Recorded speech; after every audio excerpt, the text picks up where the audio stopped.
Lampe ok, script ok, caméra ok, lampe, décor, tout ok. Bonjour à toutes et à tous mes chers terriens, j'espère que vous allez bien.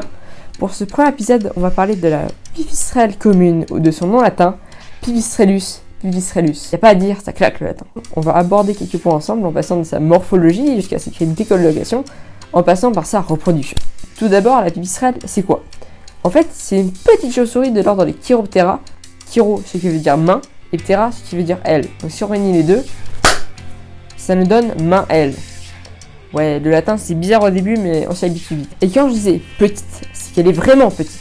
Elle fait environ 3,5 cm à 5 cm pour les plus grandes. Il y aurait aussi d'autres spécimens qui feraient de 6 à 8 cm, mais malheureusement, j'ai pas trouvé, en croisant mes sources, de sources sûres. Du coup, on va se contenter des chiffres que j'ai dit plus tôt, et ça sera très bien. Elle est peut-être petite, mais elle a quand même une bonne envergure. Environ 24 cm pour les plus grandes. Son patagium, son museau et ses oreilles sont noirs et sa fourrure est brune. Et pour la différencier des différents trucs qui volent la nuit, je vais vous donner quelques tips. Premier tips. Déjà, il y a très peu d'oiseaux qui volent la nuit. Il y a les hiboux, il y a les chouettes, mais c'est pas plus. Ils sont plutôt grands par rapport à la pipistrelle, et leur vol est très linéaire, alors que la chauve-souris est très zigzaguée, un vol très sinueux. 2. Les chauves-souris émettent des petits bruits très aigus. Ce sont des ondes ultrasonores. Et ces ondes ultrasonores, ou ces ultrasons, c'est la même chose, on peut les entendre à l'aide d'une bat-box. Une bat-box, c'est un outil permettant de capter et d'entendre ces petits bruits qui ressemblent à ça.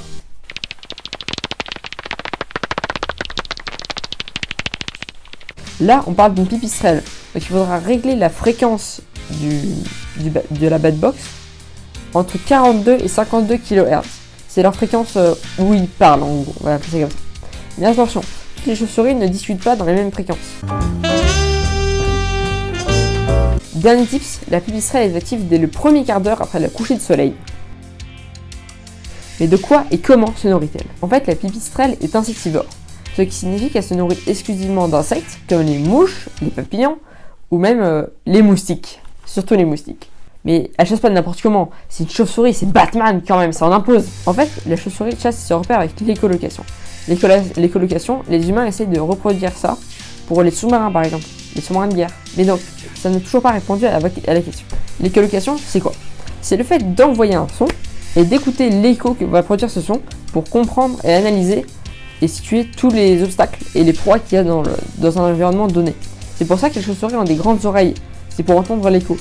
Ah oui! On peut trouver la pipistrelle dans toute l'Europe jusqu'à Moscou. Son habitat hivernal se trouve dans les parties les plus reculées de nos habitations, comme les fissures rocheuses, les tunnels, les grottes, bref, tout ce qu'elle peut trouver pour être tranquille pépouze et en sécurité pour hiberner de novembre à fin mars.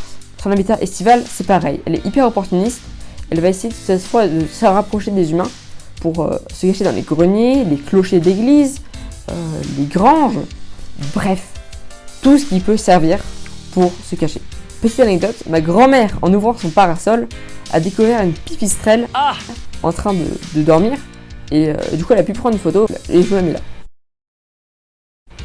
Passons maintenant à sa reproduction. En faisant mes recherches, je me suis rendu compte que la pipistrelle avait 3 étapes pour la reproduction. La première, de fin août à fin septembre, c'est la période des accouplements. Et pour cela, les mâles vont faire une sorte de territoire de parade nuptiale où ils vont parader pour séduire les femelles. Un mâle peut ressembler à un harem d'une dizaine de femelles s'il est beau gosse comme Arnold Schwarzenegger.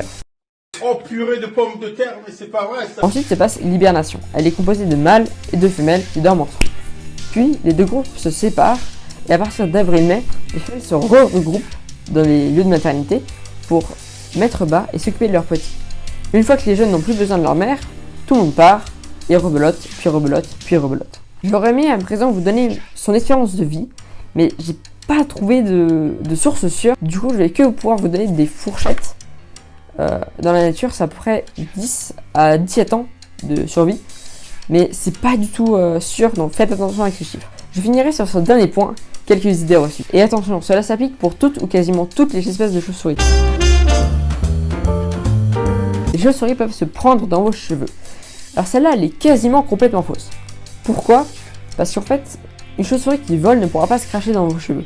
Parce qu'elle a énormément de systèmes, de compétences de vol, et du coup elle est méga à l'aise quand elle vole. Mais si elle est déjà sur le sol, c'est-à-dire dans un parasol par exemple, elle pourrait tomber éventuellement sur vous avec un enchaînement de conséquences incongrues. Mais si ça vous arrive, il faudrait plutôt être content, parce que du coup ça voudrait dire que vous êtes l'élu et que vous êtes Batman. Et quelque part c'est cool d'être Batman.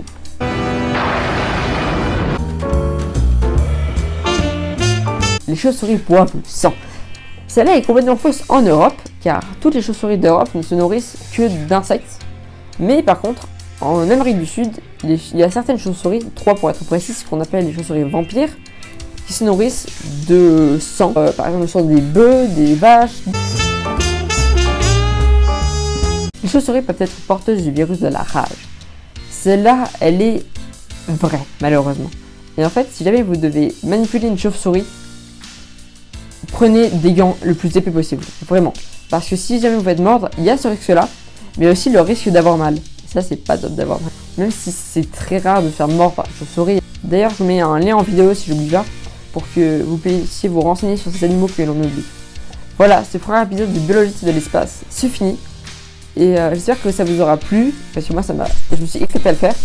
Et si jamais il y a des choses qui vous ont pas plu, ou des problèmes techniques par exemple, dites-le moi, et comme ça je pourrais adapter mon montage ou adapter mon débit de parole, tout ça, tout ça. Merci beaucoup de m'avoir regardé. Si ça vous a plu, abonnez-vous et au revoir mes chers terriens.